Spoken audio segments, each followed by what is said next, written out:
Yeah, Sarah Palin obviously has put her oar in predictably, because obviously she was a spent force.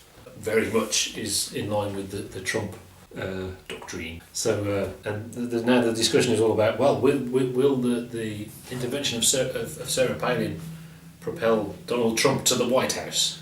I don't think it'll make any difference at all, because it's a very similar character. Yeah, it's playing to the same crowd, isn't it? Yeah, that most of the world is laughing at, possibly dangerously, and a large minority in America supports.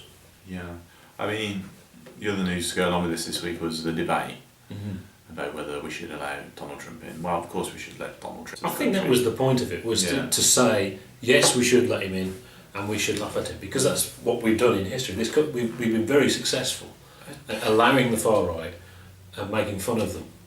And that's why we don't have really effective far right like other countries often do. Yeah, I'm not too sure about that. France was in trouble in the last election. It didn't happen, but it could have happened. Yeah.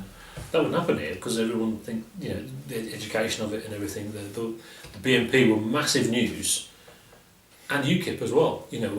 Had more coverage than any party in history, and it was enough that everyone knows about them not to vote for them. Not enough people. And it was, what we're told. It was the uneducated voting for UKIP was what we were told. Whether it's true or not, it could be a lie. I think referring to him as a wazzock, because that was the part that came out most, I think that kind of belittles the potential danger a little bit. I mean, he is advocating some very, very dark policies. Building walls to keep people out, deporting people, banning people.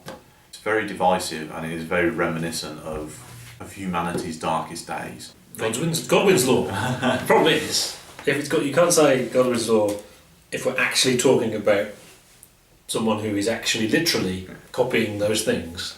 It's not Godwin's law, is it? It's just, it is. Not like we're talking about farming or something, and you disagree with me, so you're a Nazi. It's this person is like a Nazi because all the things he says are like what the Nazis said. Yeah. I mean, we are definitely in a better situation as we were then, because there was actually a lot of people who actually supported the Nazis in this country, including the then owner of the Daily Mail. Yeah. So, I mean, I think he would be roundly criticised now. But when David Cameron comes out and says, potentially, women who can't speak English are terrorists. If you can't speak English, will be deported. I think that's starting to play to the same crowd. Yes, it is. It's not as extreme, but that is a really stupid. It shows. It's not him playing a game of winning votes there. It's just incompetence. He just doesn't know what he's doing. He doesn't know what to do. This thing is happening. This danger is there. It is a real danger. And you've got ISIS and they want the end of the world or whatever it is that they want. They're not, they're not the IRA who had an end game coming. And his response is, well, they don't speak English.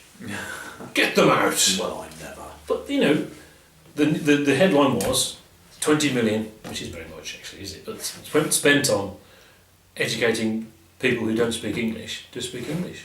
That's a good thing, isn't it? Yeah. So the fact they're doing that is great. But then to say that people could be deported... Yeah, deport them if the bureaucracy fails is, again, reminiscent of another time in history. I can actually understand say, well, it is definitely in everyone's interest if everyone who lives in Great Britain speaks English. Yeah. I'm not having to go to the Welsh here, because I know there are some rural parts of Wales where Welsh is actively spoken. Well, yeah, so why... you can't, you could argue the argument's there as well, that they have to speak it. The people who don't speak English in Wales, they can speak English, I'm assuming. They just don't. I think there are people who can't speak English. I mean, we're talking really rural. Yeah, we're into rural Wales. Big Wales. Yeah, in the middle of the world. But yeah, to say that he even singled out an ethnicity, which is, again, worrying. I mean, we've employed a lot of Europeans to work for us. Not all of them could speak English. Yeah.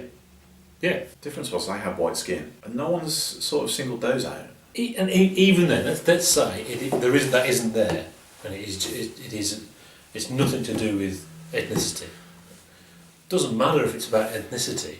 it's still the same mentality. If you're picking on someone for their religion, you're picking on someone for their race, you're picking on someone for whatever, it doesn't matter what it is.